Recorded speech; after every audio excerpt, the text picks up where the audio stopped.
December 7, 1941. Location, Honolulu, Territory of Hawaii. Time, 7:55 a.m.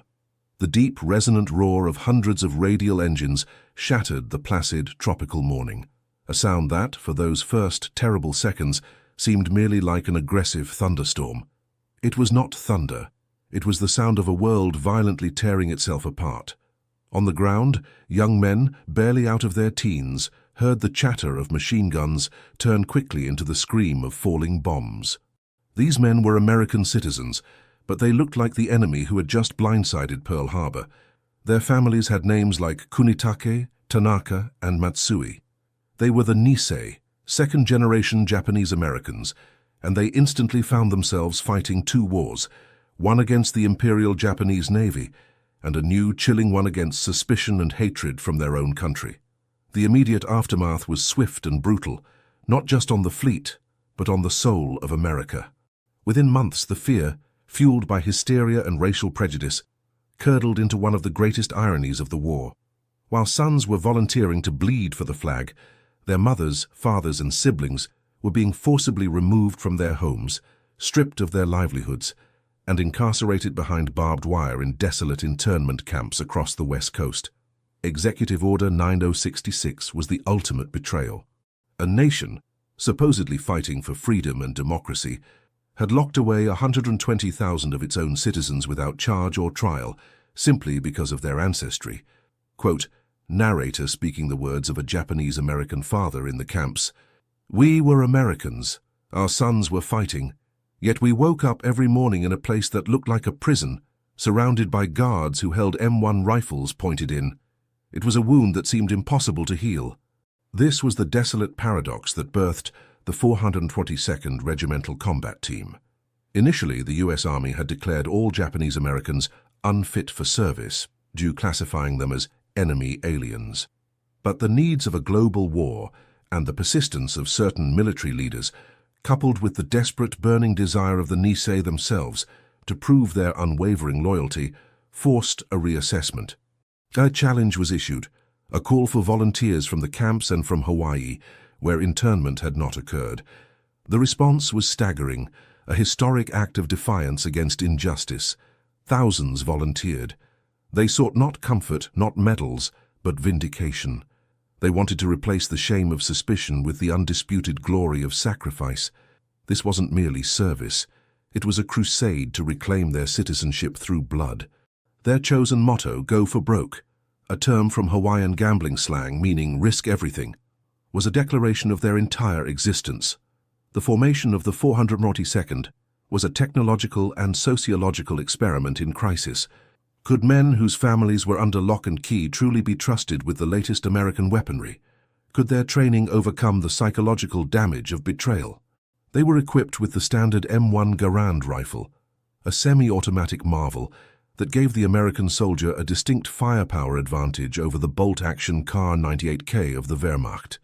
Their standard issue included the M1918 Browning automatic rifle, BIR, and the standard light machine gun, the M1919.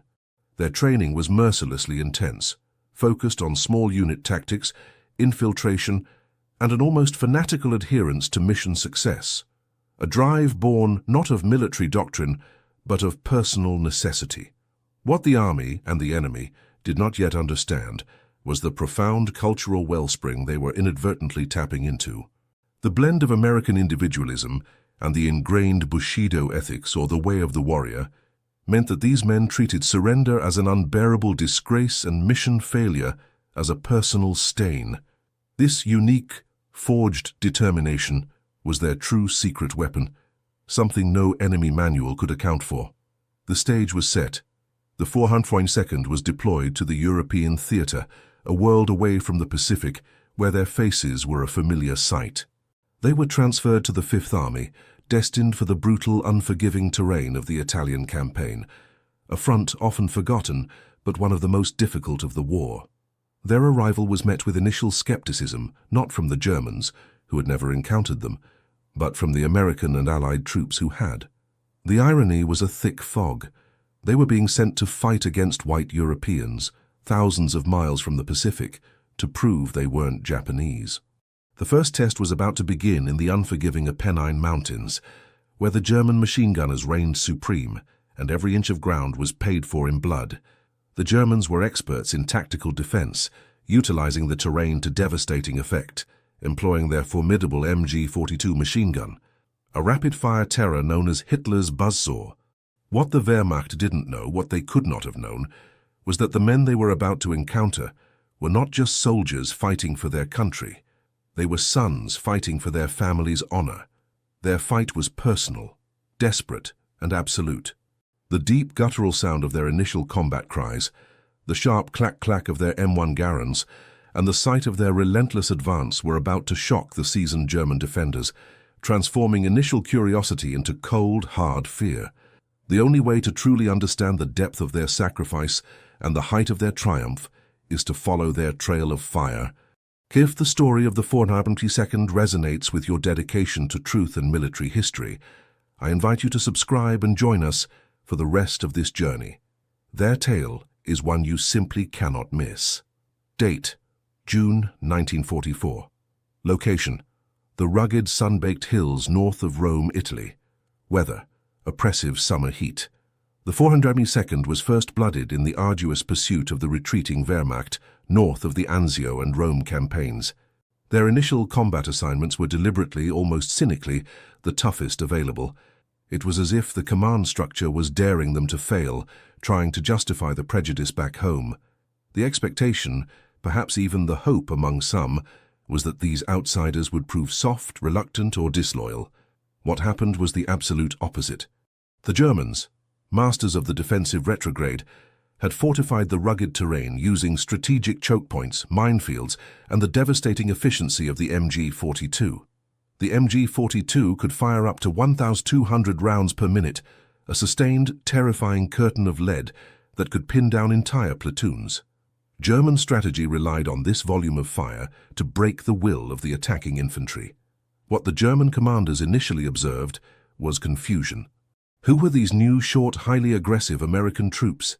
Their faces did not match the typical Allied soldier captured in photographs. The German intelligence reports struggled to categorize them. Were they elite commandos from the Pacific Front? Were they some specialized unknown unit? Quote, narrator speaking the words of a captured German Hauptmann, Captain: "We saw them coming up the hill after the bombardment. They moved too fast, too low. We engaged with the MG-42, a fire that usually makes the enemy crawl, but these men, they kept coming. It was like they had no regard for their own lives. We thought they were fanatics, maybe captured Japanese soldiers forced into Allied uniforms." The 442nd developed a unique, almost suicidal tactical signature.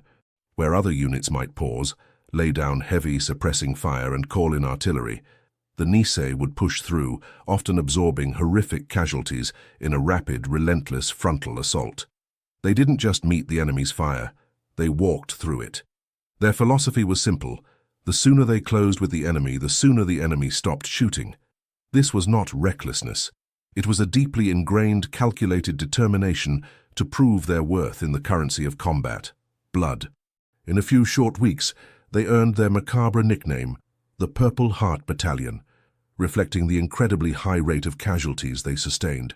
By the time they reached the heavily defended areas around the Arno River, the statistical reality of their combat ferocity was clear. They had suffered disproportionately high casualties, but their success rate in taking objectives was nearly perfect.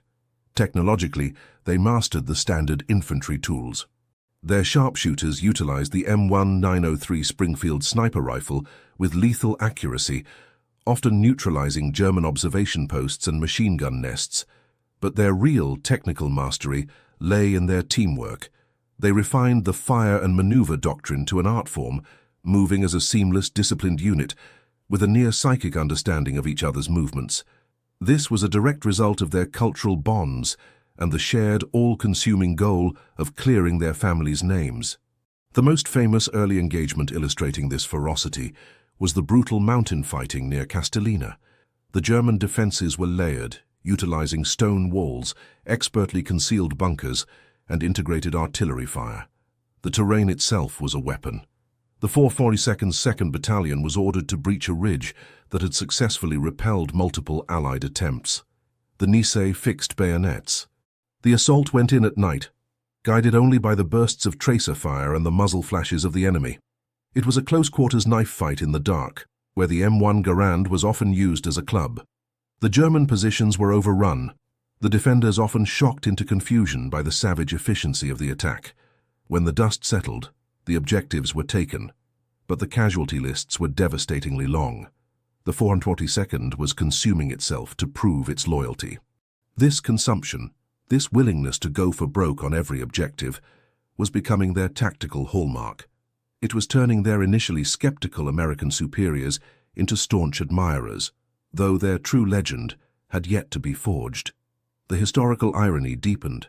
These men were fighting in Europe against white soldiers, yet the most intense racial hatred and institutional injustice they faced was back home in America. They were proving statistically, mathematically, their unquestionable loyalty, yet their parents remained incarcerated. This extreme pressure forged an unbreakable bond. They were Americans, fighting for an America that did not yet fully trust them, and soon they would be sent to the most unforgiving, critical battleground of the European theater, France, where their willingness to sacrifice would be put to the ultimate, heartbreaking test, cementing a legacy of unmatched valor and horror. The Germans would soon learn to fear the unit that didn't stop, the Americans with the strange, unfamiliar faces, the Jap boys, as they were sometimes derisively called, who fought with the cold determination of ancient samurai. Date: October 1944. Location: the Vosges Mountains, eastern France. Weather: freezing rain, snow, and dense fog. After the relative clarity and heat of Italy, the 442nd was abruptly transferred to the unforgiving, heavily forested and bone-chilling cold of the Vosges Mountains in France. This region, strategically vital for the Allied push toward the German border, was a death trap. The terrain neutralized Allied air superiority and tank advantage, reducing the fighting to brutal, freezing cold infantry slogs. It was a perfect environment for the entrenched, heavily supplied German defenders who used the ancient, dense forest cover to conceal their positions and funnel attackers into killing zones. This phase of the war would define the 442nd, culminating in one of the most desperate and dramatic rescue missions in U.S. military history, the freeing of the Lost Battalion, the 1st Battalion of the 141st Texas Infantry Regiment.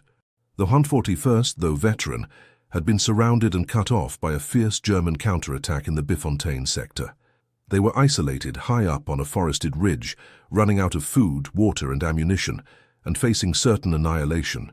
For 7 days, conventional units had attempted relief and failed, taking heavy losses. The morale of the Allied command was sinking fast. The task of breaking through the German lines, a hellish gauntlet of artillery, mines, and fanatical resistance, was given to the 442nd. Quote, narrator, speaking the words of a high-ranking U.S. officer, "They were exhausted. They had just come out of a brutal fight for the town of Bruyères. They were at 50% strength, soaking wet and freezing. Frankly, I asked them to do the impossible. But I knew if anyone could fight through that forest, it was the 442nd. They had a resolve I'd never seen before. The terrain itself was a technical challenge. Visibility was near zero due to the fog and dense fir trees. The Germans had laced the forest floor with tripwires and shoe mines, anti-personnel mines designed to maim, not kill, to further tax Allied medical resources. The standard infantry tactics of open field maneuver were useless. It became a hand-to-hand, tree-to-tree fight. The 442nd attacked relentlessly. They did not retreat. They did not call for breaks. They advanced through days of freezing rain and nights of terror. The soldiers were driven by a profound understanding. If they failed, a Texas battalion would die. The failure would not just be military, it would be a catastrophic blow to the honor they were so desperately trying to restore. The cost was astronomical. One particularly bloody area was a hill overlooking the trapped Texans, heavily defended by a German 80 mm gun battery and coordinated machine gun positions. The attack was led by a handful of companies from the 442nd. It took 5 days of continuous combat to move less than 1 mile. The fighting was so close that men were often fighting over the same foxhole. The Nisei developed a chilling reputation among the Germans for their preference for the bayonet and close-quarters combat, often engaging enemy positions with a ferocity that defied tactical sense. The German defenders were baffled. They understood military logic: retreat when overwhelmed, conserve strength. The 442nd seemed to ignore these rules. They were taking casualties that would have routed other units, yet they kept advancing. Quote, narrator speaking the words of a German corporal involved in the fight. We would cut them down 2 or 3 men in a line with the MG-42. The fire was perfect, but before the barrel could cool, there would be 2 more men charging the same spot. They fought like animals, or maybe it's spirits.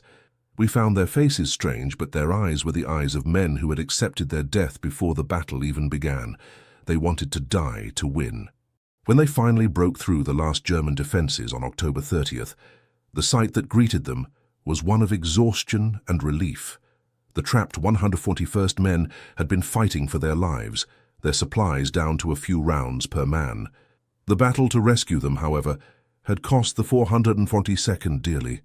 In freeing 201 men, the Nisei suffered over 800 casualties, a devastating price that crippled the regiment. The commander of the relieved 141st Regiment, seeing the faces of his rescuers, asked the officer in charge, "Who are you people?" The answer was simple: "We are the 442nd Regimental Combat Team." The commander, realizing his rescuers were the sons of the people being held in American internment camps, famously wept. The line, "They can't be Americans," was born, initially, an incredulous statement of confusion by the Germans, now a bewildered, grateful awe from their own countrymen. The cost proved the point. The 442nd had accomplished the impossible, not for glory but for dignity. They left the Vosges shattered, their companies mere platoons, but they had etched their legacy into the stone of history with the blood of their sacrifice. They had redeemed their family's honor on a frozen French hill, facing a terrifying enemy whose confusion was turning quickly into profound respect and dread. Their arc of transformation was complete, from an object of suspicion to a unit of legendary, almost fearsome competence. Date: early 1945. Location: the Western Front, France and Italy. Context: post-Vosges regrouping and final pushes. The cost of the Vosges rescue was devastating. The 442nd had essentially been destroyed as a fighting unit, having sustained casualties far exceeding its initial strength. At one point, to gather a full company of 200 men, they had to draw soldiers from 3 different battalions. Yet, the story of the lost battalion had resonated across the Allied command, securing the Nisei an unparalleled reputation. The army, recognizing the strategic and moral value of this legendary unit, quickly rebuilt them with replacement troops, many of whom were also Nisei from the camps. The technical proficiency and strategic impact of the 442nd were now undeniable. They were in effect a shock troop, a weapon to be deployed when all else failed. Their tactics, once viewed as merely reckless, were now understood as calculated, almost fanatical determination. They minimized the time spent under enemy suppressive fire by maximizing the speed and aggression of their assault. Their final major assignment was a return to the Italian front, where they would participate in the final brutal campaign to break the Germans' Gothic line, one of the most complex and heavily fortified defensive systems built by the Wehrmacht. This line was situated in the Apennine Mountains, utilizing the high ground and elaborate concrete fortifications to create an impregnable barrier. The 442nd was tasked with one of the impossible objectives, Mount Folgorito. The mountain was the key to the entire western anchor of the Gothic line. Previous Allied attempts, utilizing heavy armor and artillery, had failed with immense loss of life. German engineers had reinforced the summit, and it was manned by elite mountain troops, Gebirgsjäger, who had a tactical advantage based on altitude and cover. In a brilliant, audacious, and utterly draining maneuver, the 442nd did not attack the front. Instead, they executed a nearly vertical silent ascent of a sheer, supposedly unscalable cliff face on the flank of the mountain, carrying their full gear, weapons, and ammunition. This feat of endurance and stealth, performed over 3 freezing nights, bypassed the main German defenses entirely. Quote, narrator speaking the words of a Japanese-American medic on the ascent. "We climbed on ropes, holding the M1 Garand with one hand, pulling ourselves up with the other. One slip and you were gone. The fear was immense, but the silence was the heaviest thing. We knew if the Germans heard us, the entire regiment would be caught in a killing trap. When the Nisei finally reached the summit in the pre-dawn darkness, they attacked the German bunkers from the inside of the line, where no attack was expected. The Germans, caught completely by surprise, were routed in a ferocious, short-lived battle. The 442nd, exhausted, cold and hungry, had cracked the linchpin of the Gothic line, securing a strategic victory that opened the path for the Allied offensive to the Po Valley and the eventual collapse of the German forces in Italy. The numerical scale of their achievement, however, tells the definitive story. Over the course of the war, the 442nd Regimental Combat Team would earn 7 Presidential Unit citations, the highest award for a military unit, 21 Medals of Honor, a staggering number for a single unit of its size and length of service, 52 Distinguished Service Crosses, 4,000 Bronze Star Medals, 9,186 Purple Hearts. This last number is the most devastating and telling. The 442nd's total personnel strength was approximately 4,000 men. The number of Purple Hearts, given for wounds or death in combat, exceeded twice the strength of the regiment. They were the most decorated unit, for its size and length of service in the entire history of the United States Army. Their nickname, the Purple Heart Battalion, was now a statement of historical fact, not merely a descriptive moniker. The Japanese-American community had paid an unbearable price, but their objective had been accomplished. They had paid their way back into America's good graces with overwhelming, undeniable valor. The irony had turned full circle. The army had doubted them. The enemy had feared them. Their own country had imprisoned their families, but their performance in combat rendered all prejudice utterly moot. Their ferocious fighting style, initially a cultural and psychological anomaly, had become a military model. They showed that an iron will and absolute dedication could overcome superior firepower, terrain, and even the deepest institutional bias. Their success was not just a military victory, it was a profound human victory over prejudice, a legacy forged in the bitter cold of the Vosges and the high mountains of Italy. The stage was set for their final crucial return home. Date, mid-1946. Location, Washington, D.C., and the homes across the U.S. Context, post-war demobilization and rebuilding. The war ended, but the personal struggle of the Nisei was not yet over. The men of the 442nd returned not to parades and ticker tape, but to a deeply ambivalent America. Their families, though released from the camps, often returned to find their homes and businesses gone. The prejudice, though challenged, did not vanish overnight. However, the legacy of the Purple Heart Battalion was too immense to ignore. Their sacrifice had brought not just respect, but leverage, a powerful moral weight that would slowly but inevitably turn the tide against institutionalized discrimination. The ultimate vindication arrived in 1946, when the 442nd was honored by President Harry S. Truman. Truman stood before the regiment in Washington, D.C., and delivered a speech that officially and historically cemented their place in the American tapestry. Quote, narrator, speaking the words of President Harry S. Truman, "You fought not only the enemy, but you fought prejudice, and you have won. Keep up that fight and continue to win until the ultimate victory of complete democracy is achieved." It was an explicit acknowledgement that their fight was not just against the Wehrmacht, but for the soul of America itself. The irony of their journey, to fight fascism abroad while their families were incarcerated at home, was finally publicly confronted. The technological and strategic lessons of the 442nd went beyond mere infantry tactics. Their deployment proved that diversity could be a decisive military advantage. Their cultural ethic of absolute mission focus and refusal to retreat, the go-for-broke mentality, was logged into military history as a case study in troop morale and effectiveness under psychological duress. Their records were utilized to argue against simplistic racial profiling in future military formations. The long-term impact on American society was profound. The undeniable valor of the 442nd, combined with the efforts of civil rights leaders, laid the groundwork for the eventual dismantling of segregation and institutional racism. Their legacy became a moral weapon. The sheer volume of their medals became statistical proof that loyalty could not be judged by race, but only by action.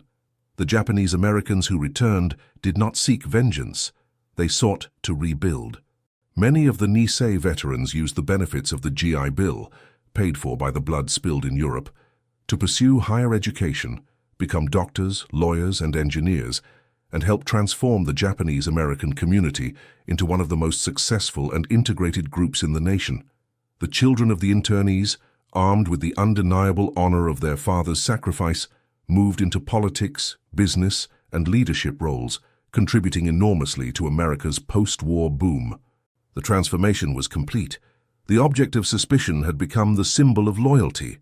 The young men who once heard their own country label them unfit for service had proven beyond any reasonable doubt that they were the most dedicated, the most lethal, and the most determined soldiers the U.S. Army had ever fielded. The story of the 442nd is not just a tale of war. It is a profound testament to the human spirit's ability to overcome betrayal with loyalty and prejudice with valor. They went for broke, and in doing so they won everything: the war against the enemy, the war against prejudice, and the dignity of their families. They were America's samurai, whose ultimate legacy is etched not just in the metal of 21 medals of honor, but in the enduring promise of American equality. The Vosges Mountains are silent now.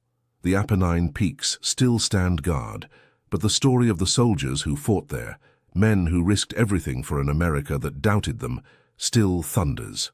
Their sacrifice ensured their names would live forever,